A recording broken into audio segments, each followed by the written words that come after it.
Aujourd'hui, dans Un jour en engagement, on va parler du Stade à l'année et de Paris 2024 avec Lionel Ollinger. Bonjour Lionel. Bonjour Émilie. Ça va bien? Parfaitement bien. Quand on dit Stade à l'année, c'est-à-dire que là, on est à Roland-Garros, il y a le tournoi de Roland-Garros, mais il y a aussi plein d'autres activités tout au long de l'année. Lesquelles? C'est ça, on essaie d'élargir l'audience du stade Roland-Garros, faire en sorte que des gens qui ne seraient pas venus forcément que pour du tennis puissent venir dans le stade. Alors on a eu la fête de la musique sur France Télévisions, on a eu aussi le combat de Tony Yoka, celui qui l'a gagné, pas celui qui l'a perdu. Et puis probablement plein d'autres choses, faire venir des entreprises, travailler dans le stade, faire des séminaires, faire en sorte que ce stade vive en dehors des 15 jours de Roland-Garros. Comment vous communiquez? C'est quoi en fait l'objectif tout simplement? C'est vraiment de faire venir les entreprises au sein de Roland-Garros, comme vous le dites, faire des séminaires, différentes activités et que ça vive pleinement tout au long de l'année. Absolument, faire découvrir ces espaces incroyables, faire en sorte que ce ne soit pas complètement sacralisé, voilà, populariser aussi notre sport en faisant rentrer des acteurs différents dans le stade et faire en sorte que des événements qui sont regardés dans le monde entier à la télévision puissent évidemment tenir place dans le stade.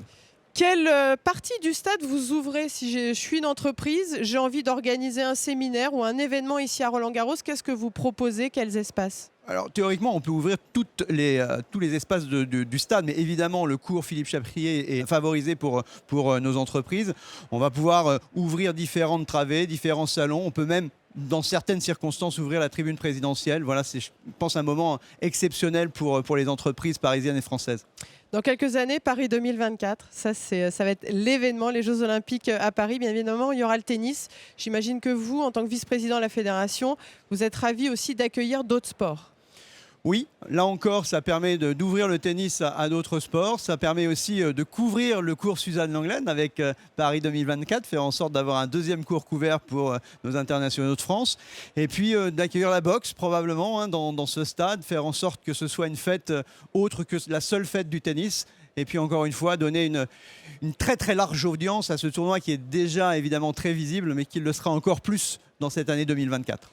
Comment ça se passe quand la boxe peut-être vient ici? Il y a le tennis fauteuil, le volley assis. Comment se passe en fait cette sélection de sports qui vient à Roland-Garros? Alors ça, c'est vraiment une décision du COJO, évidemment avec les fédérations. Et en effet, nous sommes ciblés pour en particulier le tennis, la boxe et le tennis en fauteuil.